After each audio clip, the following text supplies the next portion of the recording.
Hey guys, Teacher Lauren, BEJ here. I'm going to share with you today how I handle my back-to-back classes. What I do when I get a booking is I go ahead and prepare. So I will go into my schedule where it says bookings at the top tab, and I will look at my schedule and I will make a list of who all I am teaching, what lesson I'm teaching them, what day, what time I'm teaching them, and then I will go to Google Drive and I will search for that lesson because I have typed every single lesson I've ever taught. I have typed them up so that, and you can kind of see on this one, there is a number for each slide. Sing the song at the beginning of the lesson and at the end of the lesson. I will type up what song I'm supposed to sing to because I forget, and sometimes they don't fit to me. I'm not a music person, so I sometimes wing it. I do what I can. And I also type what the reward is because there's some of the rewards I'm just not a fan of and the kids just don't care or they just do it all at once. So I type up what the reward is so that way I'm like, nah, I'm going to use mine. Or I use mine with that reward if they're doing really great and time allows.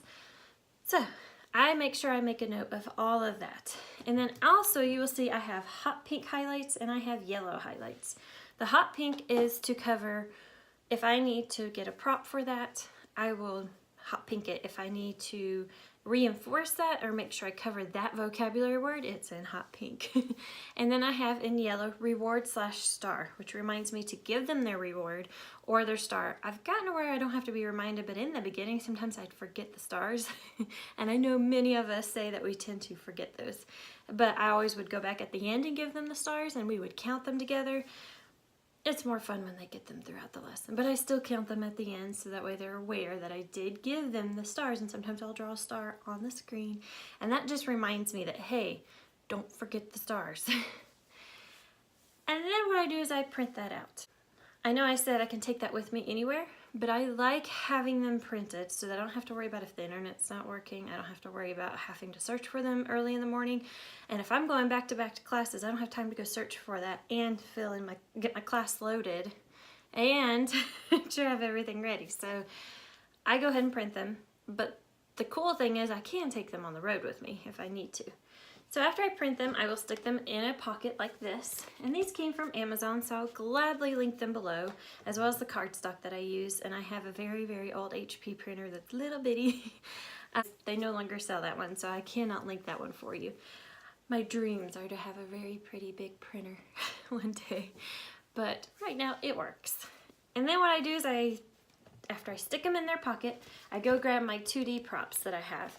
And if you have watched my organizing and classroom setup video, you will know that I have 2D props that I've printed from Kinnison's Creations, that I have cut out magazine pictures and laminated them, and I've laminated Kinnison's Creations props, and that I have tons of 3D props that I like to use. And what I do is I grab all of my 2D props and I stuff them down in here, and then if I need to, I'll go ahead and print out anything I don't have, or I'll make note of things that I could use to extend or a reward that would go really great with this, so I remind myself to grab it that morning. And once I've done that, I will mark the pocket with the student's name, date, time that I'm teaching them, and then if I've made a note in my VIP Kids notebook about this student that will help me with teaching them, something that will reach them or interest them or anything, any little tip that I have in there, I will go check that to see if I need that before class, and I will mark that on the envelope as well, or the pocket, whatever you want to call it. And then when class time comes, I already have, and I will show you guys, this is my very messy stash. All of these are classes that I am teaching along with these this week, and I'm getting ready to add more that came up from the frenzy last night. Whew. Sorry guys, take you for a little ride there. Hang on tight, we're going. I can go in and just add what I need. And if you don't know what the frenzy is, it's at midnight on Sunday night when parents and students suddenly will just book all their classes for the week. I have a student that she just booked me for 3 classes this week and 2 for next week. I mean, she is on it. I will, after the frenzy, go in and grab everything I need and stick them in between. In fact, that's what I was doing this morning, and I thought, you know, they might benefit from this. So After I get the pocket set up, I will go grab a dry erase board, and I will show you an example. And I will add the magnetic letters and numbers that I need to teach blends, to teach sounds, to spell words, anything along that line that I would need, I add to that. And then I'm ready to go. I keep my conjugation chart right here next to me so that I have it for every lesson. I don't have to pack it for each lesson.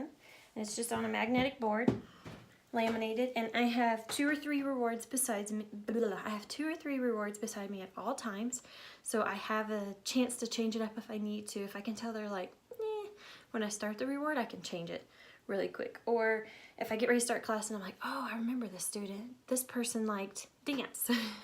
We'll just use dance as our reward. So it's great. And then as far as 3D props, I keep those beside me in drawers right here. I will turn you so if you want to see. They were in my classroom organization and setup video as well, if you want to see specifically what 3D props I have. And then over to my left, I have my puppets, my stuffed animals, and markers, and handy dandy little microphone. I just keep everything close to me so that at any given point I am able to grab what I need and not go off screen. But most of the time I try to have it all right here with me. And then when I'm finished, I have all of my feedback on my bucket because I can write on these with a vis-a-vis marker. These are those old school overhead markers that we used to use when we were in school, guys.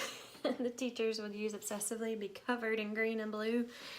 And they work great. I just use a wet paper towel and a dry paper towel to clean it off when I'm done. But what I do is after I grab my pocket over here, when I come in the morning, I just grab from the messy pile of lessons I'm teaching, and I set it over here to my side, and I pull out all of my 2D props that I intend to use during class. I lay them on my computer. I have them right here. And then what I do is any 3D props I have that I want to use, I go ahead and grab. Sometimes I don't have time though when I'm jumping from one class to the next. But if I have time, I'll go ahead and grab them. And then I get my marker ready, and I get my dry erase marker out that I'm going to use to make sure it works. And then as I go through the lesson, I will circle what I think the student needs to work on, and I will check mark the slides that we zipped through that the student was like, psh, I got it, and I test their comprehension, and it was wonderful. So anything that comes up like that, I go ahead and mark. And I make notes to the side about, oh, parent was there and was correcting. I need to mention that in feedback. Or parent was awesome and want to make sure I thank them. And then anything on the side. Student was interested in this. Student hated this. Student cried. No, I'm just kidding. Anything like that I mention in the feedback that I'm rating on this. And then that way, when I am jumping from one class to the next, I don't have to worry about feedback right away. It's all right here for me. And then I grab the next one and go, and the next one and go. And then what I do is, as soon as all my classes are finished, I usually have to run to my other job. I will use my phone and just pull up the website and do feedback that way. Or I might wait until I get to work and before I clock in, I go ahead and type up feedback. Or I will take 15 minutes before we leave and go ahead and type up all of my feedback at once because it's streamlined with this system. I can push that out like no other. So I think my hubby is doing laundry. Whoop, whoop. Go hubby. Go hubby. And I think a bird just hit the window. Poor bird. Anyway, it works awesome, you guys. And then I just clean them off and I file them back where all the notes go, by unit and then by lesson. So it's been pretty handy. It does take time to type all those lessons, but man, I don't have to think, I don't have to worry. I can just go in and go, oh, and da-da-da. But you gotta be careful because you don't want parents to think that you're playing on your phone, which my phone's always above my computer, but they probably will be like, what are you doing over there? You reading text messages?